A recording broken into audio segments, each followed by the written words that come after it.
कराची के एक शहरी जिनका नाम उवैस नदीम है, कराची से तुर्की बाय रोड अपनी गाड़ी पर जाकर अपना शौक पूरा किया है।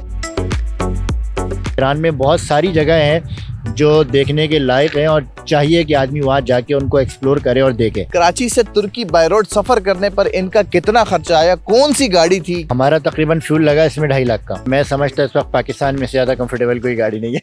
उर्दू पॉइंट की वीडियोस देखने के लिए हमारा चैनल सब्सक्राइब कीजिए और बेल के आइकन पर क्लिक कीजिए ताकि आप हमारी तमाम आने वाली वीडियोस से बाखबर रह सकें।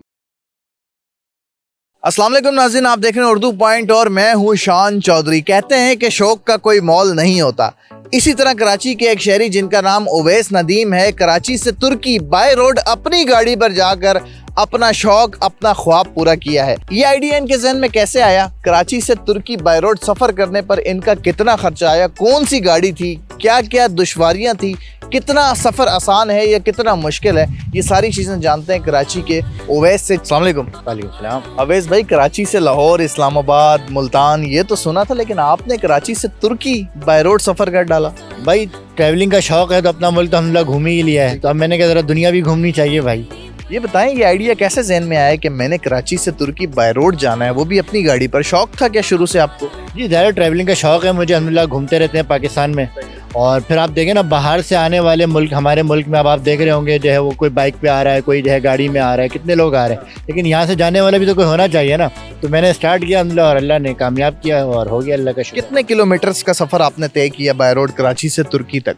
ये मेरा महीने का ट्रिप था, 1 मंथ का, और इसमें मैंने गाड़ी चलाई है 16,000 किलोमीटर 31 डेज के अंदर। ड्राइवर आप खुद थे या साथ कोई बैकअप पे सेकंड ड्राइवर भी था? जी बिल्कुल, मेरा दोस्त था मेरे साथ, वो ड्राइविंग करता था। 16,000 किलोमीटर तो बंदे को थका इतना दे कि वो घूमे या अपनी थकावट उतारे। लेकिन हम क्योंकि दिन में ट्रैवलिंग करते थे, रात में तो ट्रैवलिंग नहीं होती थी हमारी, तो आराम होता था। लेकिन तकरीबन इसमें फिर भी 12,000 किलोमीटर गाड़ी मैंने खुद चलाई है और 4,000 समझो उसने चलाई होगी। तो ये बताएं कि गाड़ी भी हमें नज़र आ रही है पीछे जिस पे आप तुर्की गए हैं, ये कौन सी गाड़ी है? ठीक है, कितने लोग आप इस पे गए थे और कितना फ्यूल लगा आपका कराची से तुर्की तक? हम इसमें गए थे 5 लोग थे मुझे मिला के, तो हमारा तकरीबन फ्यूल लगा इसमें 2.5 लाख का। 2.5 लाख का इतना ज़्यादा? जाहिर है 16,000 किलोमीटर भी तो गाड़ी चली है, तो 2.5 लाख का हमारा पेट्रोल लगा इसमें। गाड़ी आपके सामने है। मैं समझता इस वक्त पाकिस्तान में से ज़्यादा कंफर्टेबल कोई गाड़ी नहीं है। अगर ये गाड़ी किसी के पास हो और वो कराची से किसी भी दूसरे मुल्क सफ़र करना चाहे तो कितने लोग इसमें कंफर्टेबल सफ़र कर सकते हैं? इसमें 6 लोग कर सकते हैं आराम से। ठीक है, ये बताइए, अगर कोई कराची से टर्की सफ़र करना चाहे तो इसका प्रोसेस क्या है, तरीक़ेकार क्या है बाय रोड सफ़र करने का? और ये अगर बंदा फैमिली के साथ जा रहा है तो रास्ता सेफ़ एंड सिक्योर है, मुश्किलात क्या क्या आती हैं या आसान है काफ़ी? अगर वर्किंग पूरी है तो कोई इतनी मुश्किलात नहीं है, लेकिन फिर भी फैमिली के साथ मैं कहूँगा अकेला बंदा ना जाए और ग्रुप में जाए, जैसे मैं लेके जाता हूँ ग्रुप, तो उसको आसानी होगी। और मेरे साथ जाएगा दायरा, क्योंकि मैं ट्रैवलिंग करके आ चुका हूँ पहले। सबसे पहले वीज़े लगवाने हैं, वीज़े लगवाने के बाद गाड़ी का कार्नेट बनवाना है और वो चला जाएगा। बस 2 यही मेन चीज़ें हैं। और मुश्किलात क्या क्या पेश आती हैं अगर आपने सफ़र किया? ज़ाहिर सी बात है, आपने कोई ऐसी चीज़ देखी है जो मुश्किल हो थोड़ी सी? हमारी कार है राइट हैंड और वहाँ हमने चलानी है लेफ़्ट हैंड, तो अब लेफ़्ट हैंड गाड़ी को आप लेफ़्ट हैंड पे चला रहे हो वो कोई इतना प्रॉब्लम नहीं है, लेकिन राइट हैंड गाड़ी को आप लेफ़्ट हैंड पे चला रहे हैं तो वो एक ज़रा कह सकते हैं कि आप थोड़ा सा प्रॉब्लम है, जो एक नया बंदा होगा।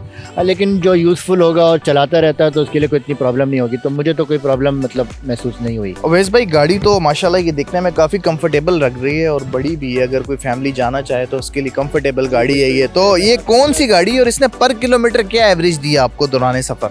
ये टोयोटा की टोयोटा नोआ हाइब्रिड कार है और बहुत अच्छी कंफर्टेबल कार है, फैमिली कार है मतलब। तो इसकी एवरेज तकरीबन होती है 13-14, लेकिन क्योंकि वहाँ हमें ईरान में तो पेट्रोल समझे फ्री मिलता है 20 रुपये लीटर, तो वहाँ तो 160-180 भगा रहे थे, तो वहाँ एवरेज की दायरा आपको परवाह नहीं होती। और तुर्की में आगे दायरा क्योंकि पेट्रोल महंगा हो जाता है, पाकिस्तान से भी महंगा है, तो वहाँ फिर हम ज़रा दायरा इंसानों की तरह चलाते हैं। तो जब आप टर्की इंटर हुए तो वहाँ पर क्या प्रोसेस था और फिर टर्की की कौन कौन सी जगह आपने विज़िट की अपनी इसी गाड़ी पर? टर्की हम बजरगान बॉर्डर से एंटर हुए थे और टर्की तो हमने पूरा, बल्कि ईरान भी और टर्की भी, 14 दिन हमारे ईरान में थे, 15 दिन हमारे तुर्की में थे। तो हम एक बॉर्डर से एंटर हुए, दूसरे बॉर्डर से एग्ज़िट हुए। तो हमने बजरगान बॉर्डर से एंट्री ली थी तुर्की के अंदर, और सीडू बॉर्डर से हमने जब एग्जिट लिया, तो उसमें बीच में समझे कि पूरा ही तुर्की घूम लिया। कराची से जब आप बाय रोड टर्की के लिए निकले तो कितने दिन का आपका सफ़र था? मतलब आप कराची से टर्की कितने दिन में पहुँचे, और कोई ऐसा लम्हा या कोई ख्याल कुछ पल के लिए जहन में आया कि नहीं यार मैं गलत कदम उठा लिया मैंने, मुझे बाय रोड नहीं आना चाहिए था, या आसान था? 1 डे के अंदर हम जो है वो समझे, बल्कि 1.5 दिन में हम जो उसमें पहुंच गए थे, क्या कहते हैं, ईरान।